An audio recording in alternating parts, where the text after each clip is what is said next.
તો અમદાવાદમાં પડી રહેલી આકરી ગરમીના કારણે રોગચાળામાં વધારો જોવા મળી રહ્યો છે। સોલા સિવિલ હોસ્પિટલમાં છેલ્લા એક સપ્તાહમાં 11,790 ઓપીડી કેસ નોંધાયા।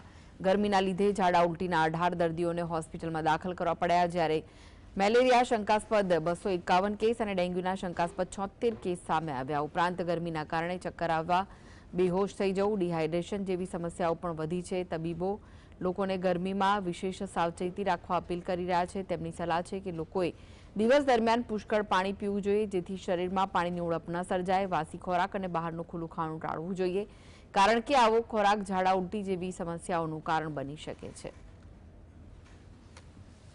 हमारी हॉस्पिटल में लगभग गया अठवाडिया में 11,790 दर्दियों ओपीडी में आवेला तथा 1,068 दर्दियों दाखल थયેલા હતા।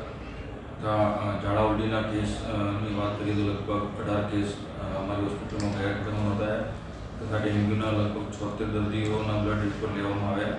એક દર્દીનો રિપોર્ટ પોઝિટિવ હતો અને મેલેરિયાના લગભગ 251 દર્દીના બ્લડ રિપોર્ટ લેવામાં આવ્યા, તેમાં કોઈ રિપોર્ટ પોઝિટિવ ન હતો તથા ચિકનગુનિયાના લગભગ 2 દર્દીના સેમ્પલ લેવામાં આવેલા અને ટાઇફોઇડનો એક કેસ હોસ્પિટલમાં નોંધાયો હતો।